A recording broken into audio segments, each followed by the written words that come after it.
wabarakatuh. Perkenalkan, nama saya Fahad Anca Fadiansa dari Perbankan Syariah kelas G. Di sini saya akan mempresentasikan pendapatan nasional untuk memenuhi mata kuliah makroekonomi Islam terapan. Ya, kita langsung saja ke inti pembahasan, yaitu apa pendapatan nasional. Pendapatan nasional merupakan seluruh pendapatan yang diterima oleh seluruh anggota masyarakat atau seluruh rumah tangga keluarga atau RTK dalam suatu negara dengan kurun waktu tertentu. Juga bisa diartikan dengan pendapatan nasional adalah salah satu indikator untuk dapat mengukur perkembangan tingkat pembangunan dan kesejahteraan pada suatu negara dari waktu ke waktu. Nah, kita kan sudah mengetahui tentang apa itu pendapatan nasional. Sekarang kita akan mengetahui tentang apa manfaat pendapatan nasional. Manfaat pendapatan nasional di sini ada banyak sekali, yaitu mengetahui tingkat kemakmuran suatu negara, mengevaluasi kinerja perekonomian dalam skala tertentu sebagai indikator kualitas hidup suatu negara, sebagai indikator perbandingan kinerja ekonomi antar negara, sebagai indikator perbandingan kualitas standar hidup dengan negara lain. Nah, itu manfaat dari pendapatan nasional. Nah, itu adalah manfaat dari pendapatan nasional. Sekarang kita ke apa itu konsep pendapatan nasional.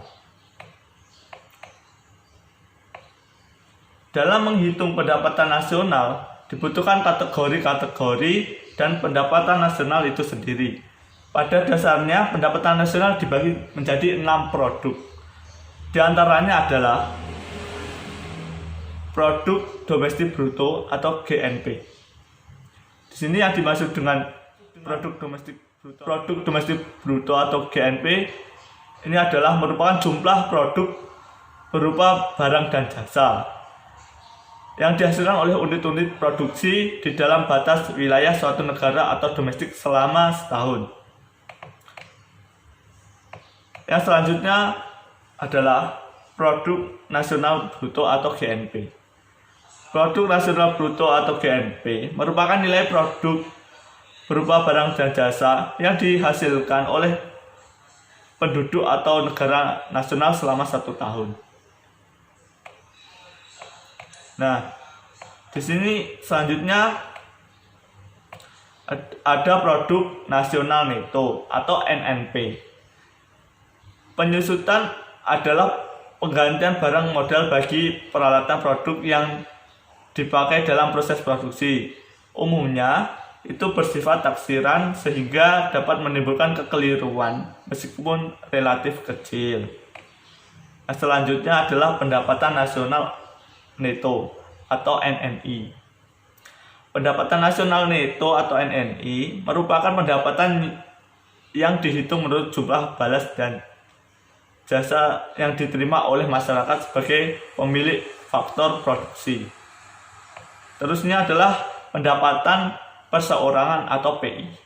Yang dimaksud dengan pendapatan perseorangan atau PI, pendapatan perseorangan atau PI adalah jumlah pendapatan yang diterima oleh setiap orang dalam masyarakat, termasuk pendapatan yang diperoleh tanpa melakukan kegiatan apapun, misalnya gaji seorang pegawai negeri, maupun pendapatan pengusaha yang didapatkan secara berantai. Transfer payment adalah penerimaan yang bukan merupakan balas dan jasa produksi, melainkan diambil sebagai dari pendapatan nasional tahun lalu, seperti pembayaran dana pensiun, tunjangan, pengangguran, dan sebagainya. Seterusnya adalah, dan yang terakhir adalah pendapatan yang dibelanjakan, yang disebut dengan juga disposable income, yaitu pendapatan yang siap untuk dimanfaatkan guna membeli barang dan jasa konsumsi, dan selebihnya menjadi tabungan yang disalurkan sebagai investasi. Menurut International Standard Industry Classification atau ISIC atau ISIC, perekonomian Indonesia dibagi menjadi beberapa sektor atau lapangan usaha yang terbagi ke dalam 3 kelompok, antara lain sektor primer, sektor sekunder, dan sektor tersier. Sektor primer, sektor ini mencakup kebutuhan pokok rakyat Indonesia pada umumnya, yakni sandang, papan, dan pangan. Sektor ini terdiri dari pertanian, peternakan, kehutanan, dan perikanan, serta pertambangan dan penggalian. Ya, yang kedua adalah sektor sekunder, tadi adalah sektor yang masih berisi kebutuhan manusia di kehidupan sehari-hari meskipun bukan termasuk hal pokok. Sektor ini terdiri dari industri pengolahan seperti listrik, air, dan gas. Sektor tersier. Sektor tersier adalah sektor yang berisi hal-hal yang bukan kebutuhan pokok, bahkan bisa dikategorikan sebagai kemewahan di kehidupan sehari-hari. Sektor ini terdiri dari perdagangan, hotel, restoran, pengangkutan, telekomunikasi, dan jasa-jasa lain.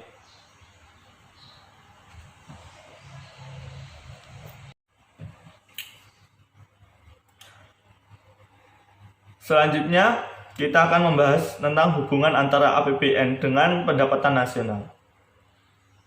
Ya, terlebih dahulu, pertumbuhan ekonomi hakikatnya dipengaruhi beberapa faktor terkait dengan pertumbuhan ekonomi, khususnya perekonomian di Indonesia. Kami paparkan terlebih dahulu faktor-faktor yang mempengaruhi pertumbuhan ekonomi, serta definisi APBN.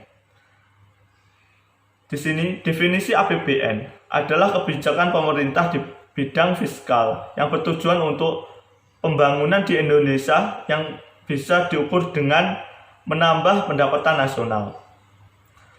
Masalah anggaran penerimaan dan pengeluaran yang dilakukan pemerintah sangat berhubungan dengan kebijakan fiskal yang mengatur pembangunan di Indonesia.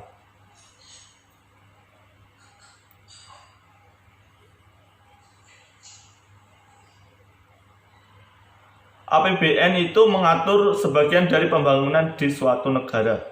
Sebagai alat pemerintah, APBN tidak hanya menyangkut dengan keputusan ekonomi saja, tetapi juga menyangkut dengan keputusan politik. APBN berfungsi untuk memakmurkan rakyat di suatu negara. Hal ini juga ada di Undang-Undang Dasar 1945,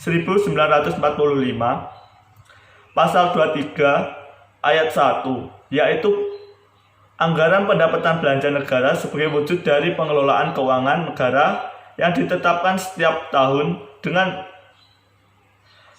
undang-undang dan dilaksanakan secara terbuka dan bertanggung jawab untuk sebesar-besarnya kemakmuran rakyat. Walaupun sudah tercantum undang-undang seperti itu, rakyat di Indonesia masih banyak yang belum makmur dengan APBN. Juga bertugas untuk mengalokasikan dana yang bertujuan untuk mengurangi tingkat pengangguran di Indonesia.